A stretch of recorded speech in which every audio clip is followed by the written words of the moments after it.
A mi Dios se ha dado toda la honra y la gloria en este día. Y para todo el que me escucha, Shalom.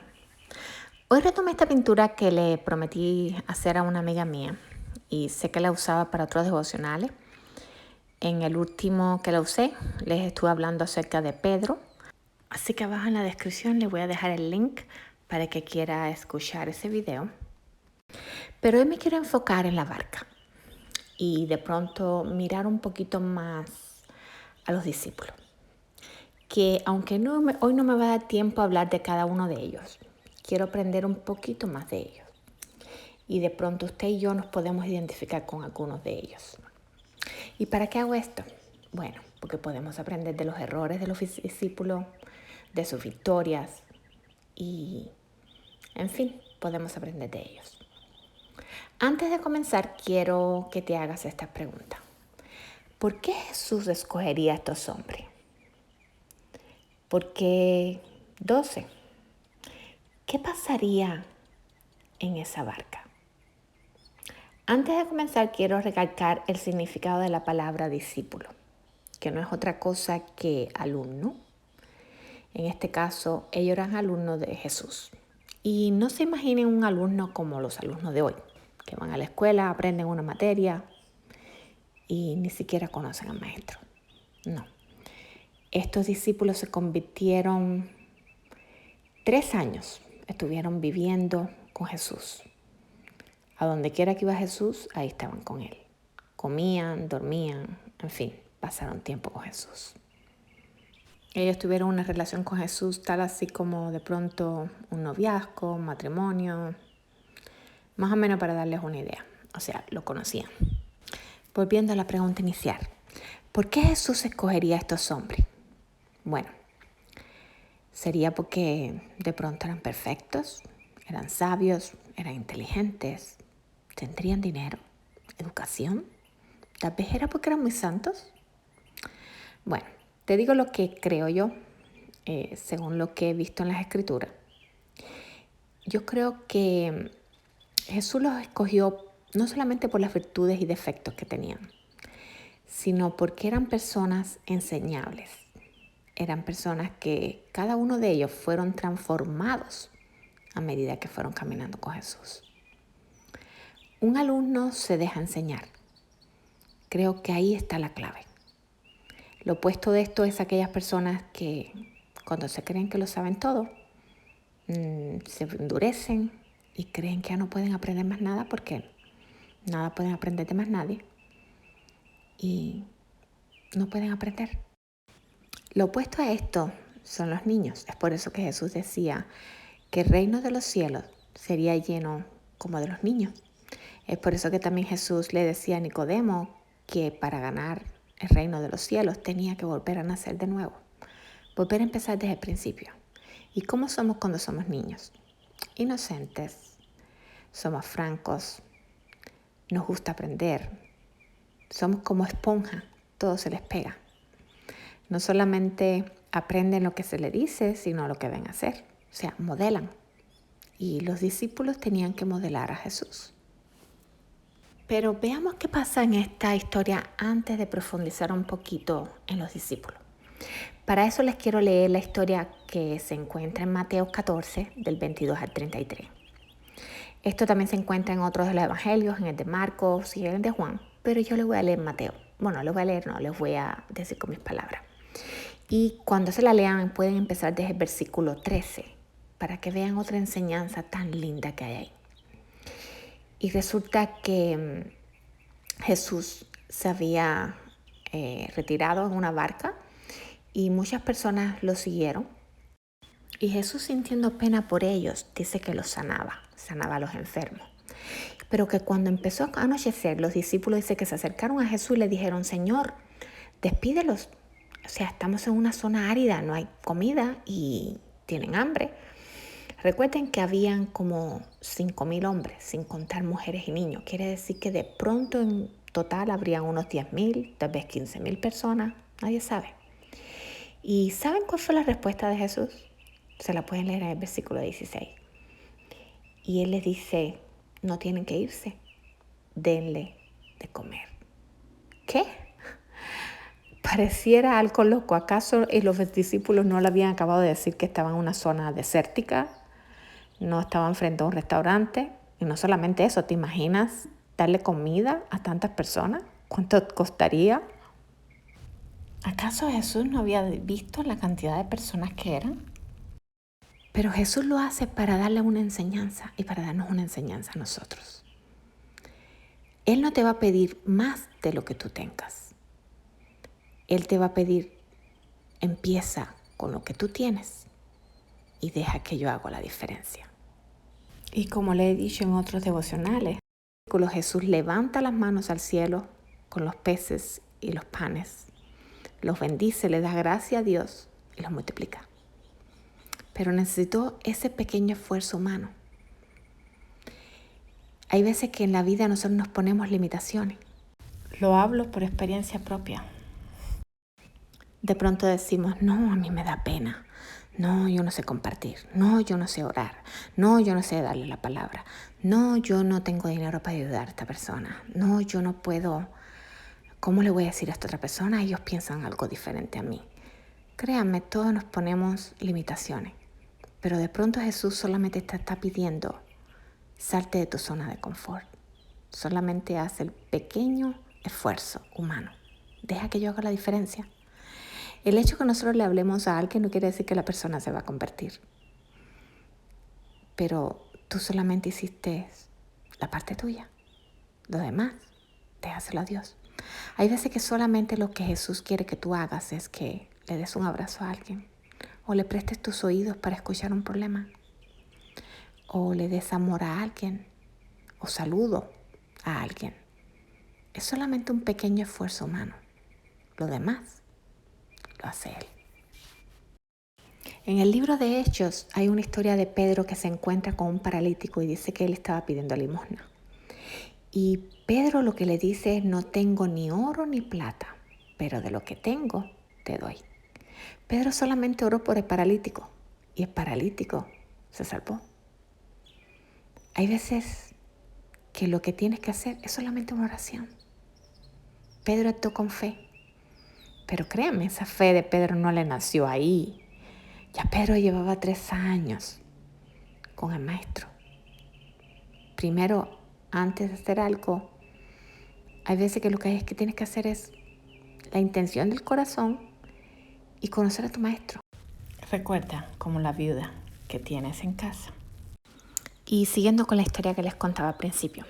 Luego que Jesús multiplica los panes y los peces, dice que inmediatamente envía a sus discípulos a montarse en la barca. ¿Y qué hace Jesús? Jesús se demora. Mira cómo dice en el versículo 23. Despedida la multitud, subió al monte a orar aparte.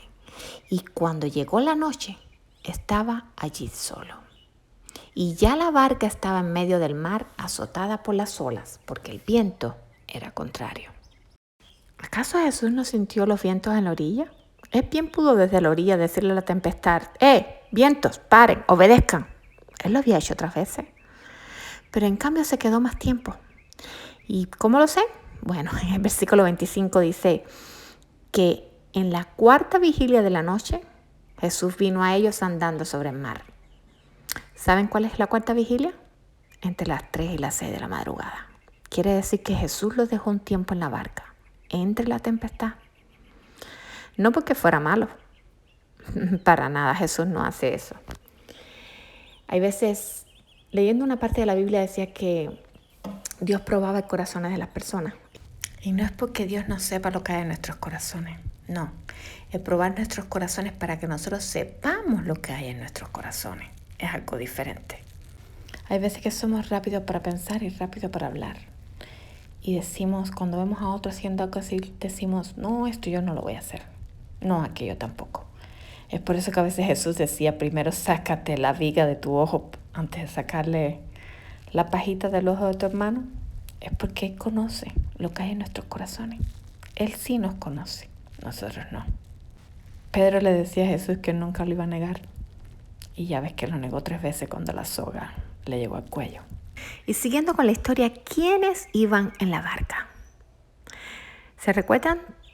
En la barca iban personas que iban a traicionar por dinero, Judas Iscariote.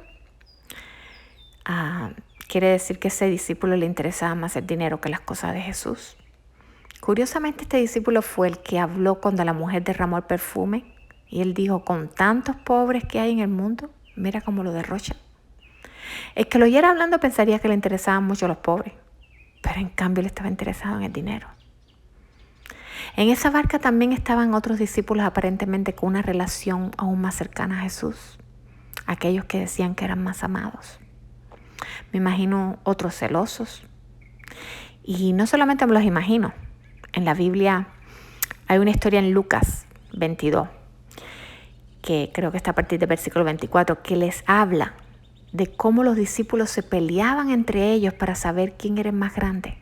O sea, quién era el que tenía más virtudes, el que le tocaba a lo mejor, el que era mejor entre ellos.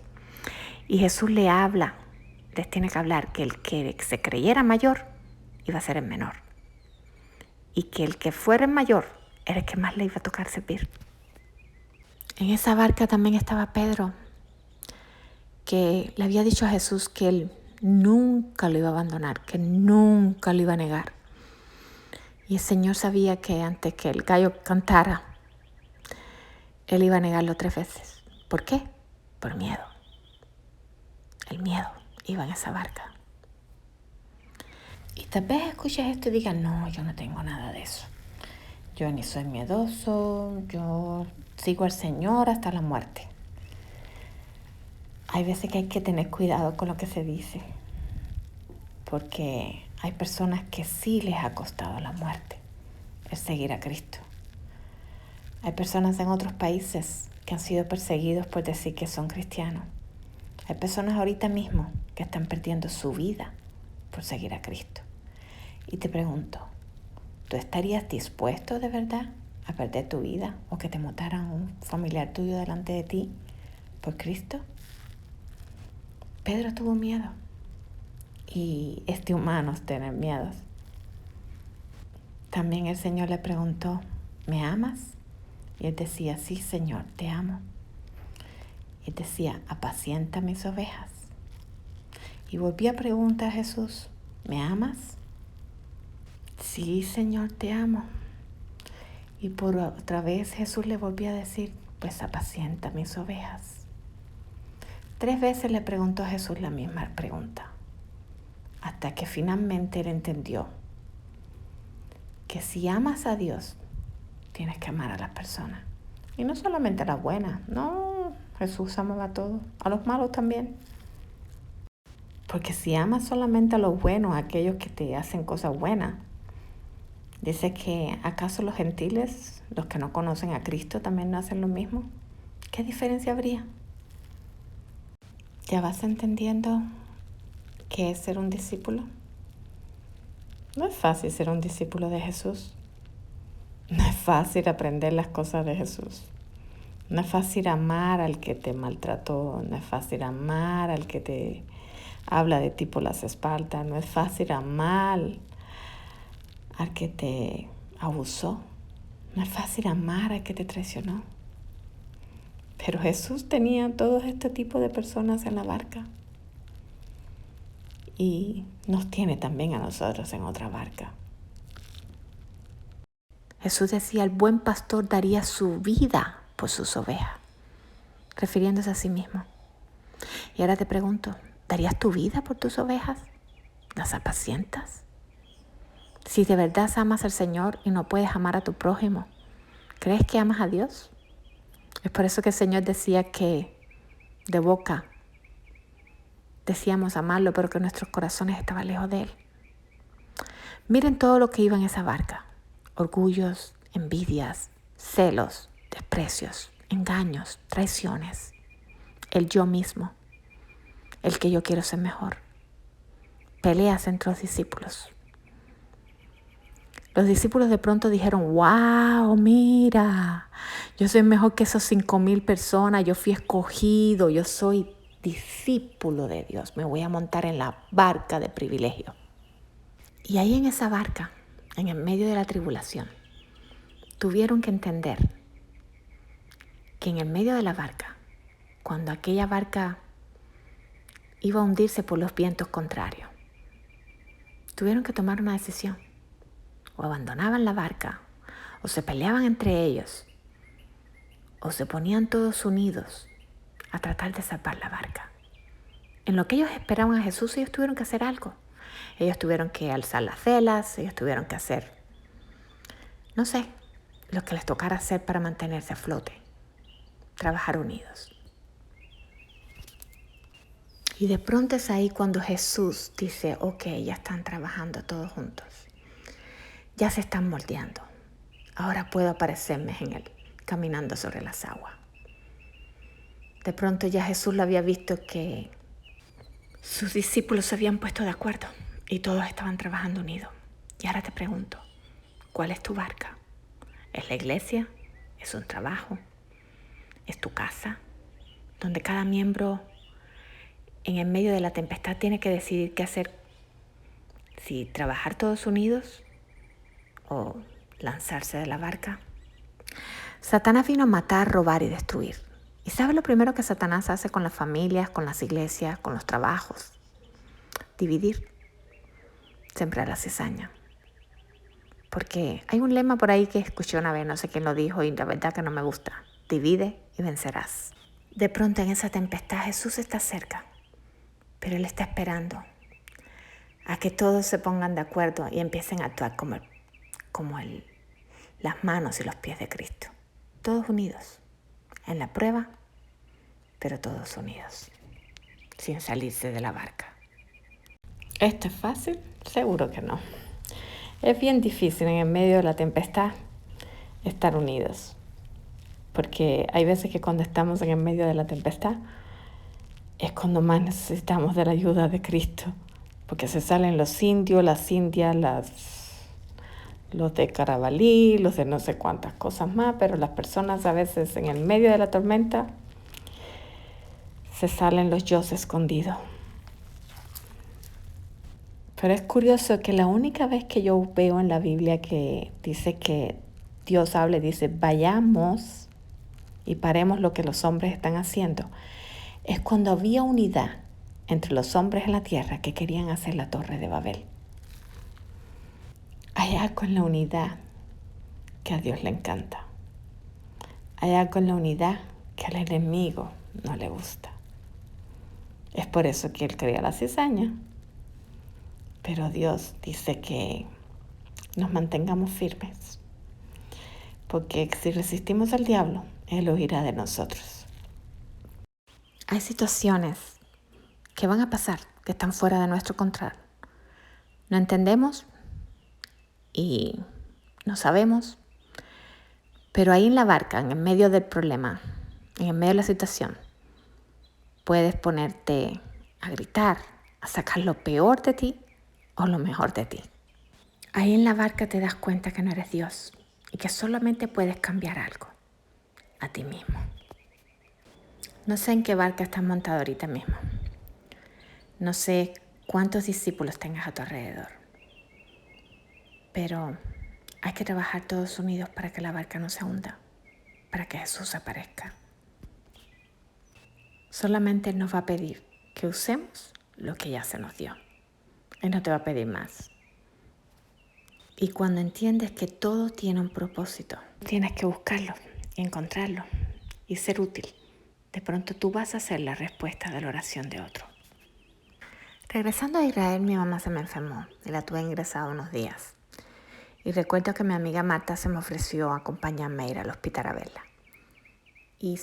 Decidimos hacer un ayuno y cuando llegamos estuvimos orando por varias personas ahí adentro. Mi mamá también le había hablado a alguien. Pero hubo un señor que dice que él sentía como miedo a acercarse a la mesa donde estábamos nosotros. Y finalmente logró acercarse y nosotros oramos por él. Le dijimos que si quería aceptar a Cristo como Señor y Salvador. Y esa noche el Señor aceptó a Cristo. Pero lo más interesante de todo no fue eso, sino al siguiente día. Yo le llevaba una Biblia que tenía, se la regalé. Y él me comentó que su mamá había estado orando por él. Él había estado en la guerra y allí se había enfermado, pero él cada vez se alejaba más y más de Dios. Pero ese día lo había planeado el Señor para que mi amiga y yo, junto con mi mamá, tuviéramos ese encuentro, fuéramos instrumentos en las manos del Señor. Y como ese cuento les puede hacer miles, que todos son para la gloria de Dios. ¿Y qué te quiero decir con eso? Solamente usamos lo que teníamos. No esperamos a que mi mamá estuviera bien, a que estuviera perfecta, sino usamos la situación. Fue un método de conectarnos con el Señor. Estábamos pasando los dos por tribulaciones, estábamos los dos metidos en una barca. Y gracias a Dios que nos hizo desconectarnos de nuestro problema para poder mirar a otros discípulos. Me encantaría saber qué pasó con el Señor, pero igual, yo solamente sembré la semilla. Solamente lo que podemos hacer es eso, sembrar una semilla y luego orar para que Dios haga que crezca. Es de Él el crecimiento, no es de nosotros. Alguien una vez me dijo, puedes llevar a los caballos al río para que tomen agua, pero es decisión de los caballos si la toman o la dejan. Así mismo pasa con nuestra vida. Y nunca esperes a ser perfecto para hacer algo. Somos seres imperfectos en las manos de un Dios perfecto. Y Él solo quiere una cosa, que seamos enseñables. Y como le dije a alguien una vez, no crean que siempre fui así.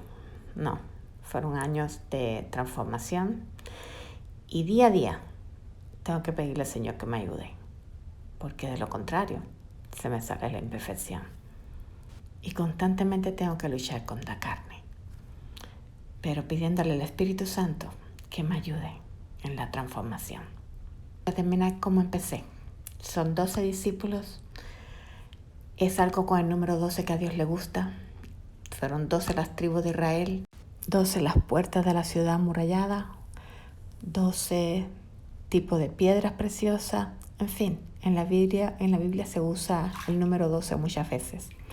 No lo sé, el Señor lo usa, pero lo más importante no es eso, sino que Él escogió a las personas. Las personas no se escogieron ellas mismas. Y lo segundo, Él escogió personas que fueran enseñables. Solamente tenemos que ser enseñables y para que de esa manera podamos imitar a aquel que nos creó. Y ahora sí te quiero dejar por hoy, no sin antes desearte que Dios te bendiga, que te cuide, que te guarde, que haga resplandecer su rostro sobre ti, que tenga de ti misericordia, que te dé paz, shalom.